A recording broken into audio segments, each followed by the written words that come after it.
Vamos lá, pessoal. A inequação quociente, ela parece muito com a forma de fazer da inequação produto. A diferença está no nome e é básica. Produto vai te remeter a uma operação de multiplicação e o quociente vai te remeter a uma operação de divisão, tá? E na divisão, nós teremos sempre aqui como se fosse uma fração, né? Porque toda fração é uma divisão. E vocês aprenderam em algum momento da vida de vocês, não comigo, mas com o professor lá das séries iniciais, talvez com a tia Mariazinha, com a tia Maricota, sei lá, que não existe divisão por zero. Então, independentemente da desigualdade ser menor ou igual a zero, o denominador nunca pode ser igual a zero. Então tem que ter atenção apenas nisso, tá? Quando vocês forem fazer a raiz do denominador, você não pode colocar o igual a zero. Nesse caso, como temos apenas menor ou igual a zero, quando for falar do denominador, você vai falar que é menor que zero, nunca igual, porque não existe divisão por zero. Fora isso, o restante é igualzinho, tá? Vou chamar o numerador de f de x, vou chamar o denominador de g de x. E vamos encontrar as raízes. Raiz de f, f de x, nós teremos o quê? Que x menos 3 igual a zero, então x é igual a 3. Em g de x, nós temos x mais 1 igual a zero, então x é igual a menos 1. Temos as raízes, vamos fazer exatamente como fazíamos antes. Representar f e g no gráfico, até botei o g aqui primeiro, vou mudar aqui para o f, tá?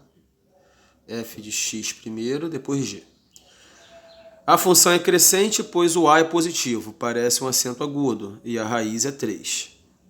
Na função g, nós temos coeficiente angular positivo, então a função é crescente, e a raiz é menos 1. Como é crescente, antes da raiz é negativo, depois da raiz é positivo. Mesma coisa na g. Antes da raiz é negativo e depois é positivo.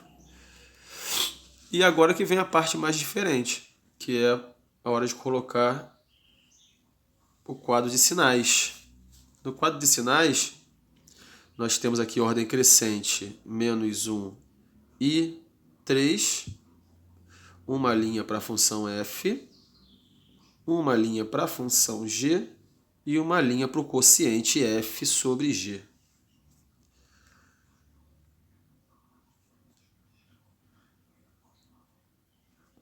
F, G e F sobre G. Vertical na raiz menos 1, vertical na raiz 3. Na função f, nós temos qualquer coisa antes de 3 sendo negativo e depois de 3 sendo positivo. Então, aqui é menos, menos, passou de 3, mais. Na função g, qualquer coisa antes de menos 1 é negativo e depois é positivo. Então, temos menos, passou de menos 1, mais e mais. Teremos aqui agora menos com menos, menos com mais, menos e mais com mais, mais. Se liga no detalhe agora. A função f, que tem a raiz menos, na função f que tem a raiz 3, nós vamos seguir a desigualdade que é menor ou igual. Menor ou igual fica intervalo fechado, uma bolinha fechada. Já na função g, que a raiz é menos 1, nós não podemos botar a bolinha fechada, porque se você coloca a bolinha fechada, você considera o zero. E como eu falei no começo da aula, não existe divisão por zero. Então, independentemente da desigualdade ser menor ou igual, aqui você tem que colocar apenas menor, ou seja, bolinha aberta. Tá? Se colocar a bolinha fechada, você considera o zero, e o zero no denominador não pode. A única diferença é essa, tá? A única diferença é essa. Denominador nunca vai poder ter bolinha fechada, sempre bolinha aberta. Ok? Bem, como é menor ou igual a zero, nos interessa a parte negativa. Então, queremos essa parte aqui do meio. Ó. Aqui é menos 1, aqui é 3. E o conjunto solução será o seguinte. X pertence aos reais, tal que menos 1 é menor que x, devido ser bolinha aberta, e x é menor ou igual a 3, porque a bolinha foi fechada. Mais uma vez lembrando, só ficou aberto aqui no menos 1 pelo fato de ser um denominador, e denominador nunca pode ser igual a zero.